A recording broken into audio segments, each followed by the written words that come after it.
Governor. Just to let everyone know, we've been tracking Tropical Storm Francine for the last week and a half. Right now, it is Tropical Storm Francine. We do anticipate that it will go to Category 1 Hurricane Francine by tomorrow at around 7 p.m. We also anticipate that at landfall, based on the information we're getting from the National Hurricane Center, as well as from Jay Grimes internally to GOHSEP, that it could possibly rise from a Category 1 to a Category 2 storm. Most likely what we're looking for is heavy rain along with localized flooding of 7 to 9 inches over a 12-hour period once the storm makes landfall.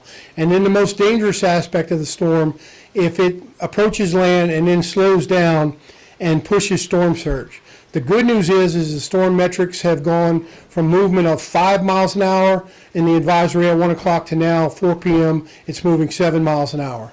We do anticipate that this will be a mid-afternoon to late night landfall. So that brings a specific element. We would ask everyone to stay off the roads and remain vigilant as you move, as you're at home. Pay attention to what's going on. We also would like to remind everyone that you may experience power outages, and then one of the things most concerning to us in GOHSEP is generator safety. So if you have a power outage, we remind you to use your generator in the proper fashion. If you have a question about how to use your generator, you can go to getagameplan.org, and to follow the metrics of the storm along with all the road closures, you can go to virtualla.la.gov. With that being said, I will now turn it over to the governor for his comments. Thank you, Jacques. I want to thank both the insurance commissioner who's here today and the Speaker of the House who joined us, as well as the other members of the cabinet that are here today. Today we issued a statewide declaration of emergency. This will allow that resources will give us an opportunity for resources to begin to flow. I spoke to Administrator Deanne Cresswell, the FEMA administrator, earlier this morning. We have requested a pre-landfall presidential declaration already. We want everyone in the state to be cautious and vigilant, as Jacques said. We don't want to downplay this event, but we also do not want people to panic. We are putting out the best information possible. We have our state climatologist who is working 24/7, pushing information about what he predicts is going to happen with this storm. We want everyone to go to their hurricane preparation plans that they should have. We've been putting PSAs out all summer long. Again, you can go to getagameplan.org. There's great information there as well. You have to know the risks for your area and listen to your local officials. We have already begun initiating conference calls with all of our parish partners and state agencies. Tomorrow, we're going to have a unified command group meeting with the entire cabinet and statewide officials. The steps that we've already taken, GOHSEP has been monitoring this storm development over the past 8 days in conjunction again with our state climatologist Jay Grimes. They have begun conference calls with the National Weather Service since Saturday. We have been in constant communication with FEMA and Region 6. We began daily calls with all parishes and state agencies today. We activated the state EOC Crisis Action Team today and began briefing the legislature. Tomorrow we will be at a level 3 activation, which means that GOHSEP will go to a 24-hour emergency support function. And as I said earlier, tomorrow we're going to have a unified command group meeting and a press conference right afterwards.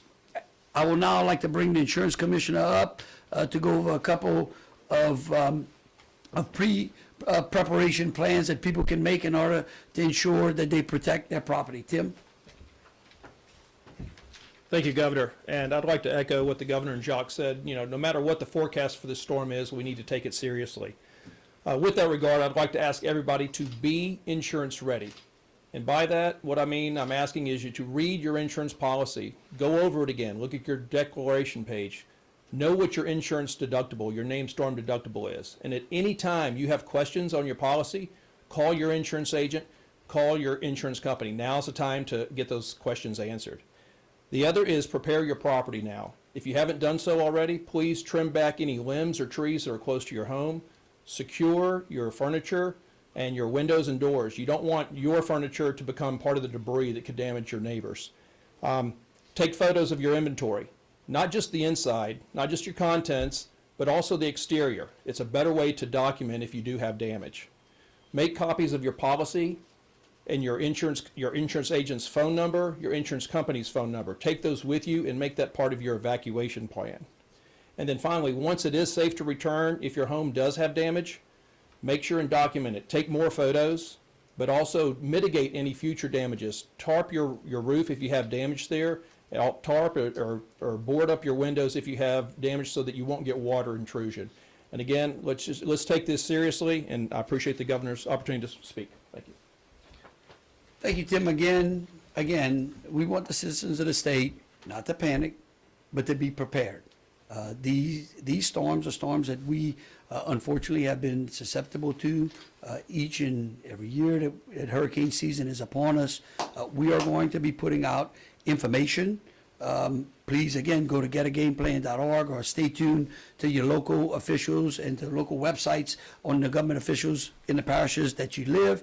And we will be holding a press conference again tomorrow about 10:30. 11:30 after the UCG meeting.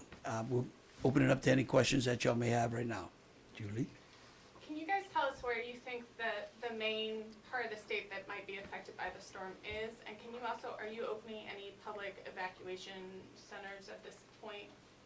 Well, we'll tell you right now, we're trying to monitor and understand exactly the impact that the storm is going to have on the coastal parishes, right? So, again, the places that the storm makes landfall are going to be impacted the heaviest.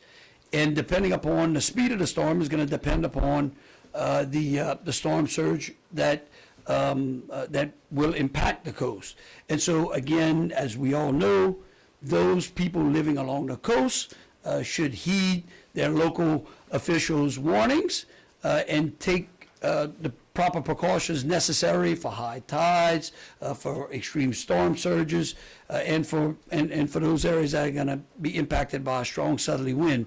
As for storm shelters, The storm shelters are all based on a parish-by-parish basis, so the best mechanism is exactly what the governor said.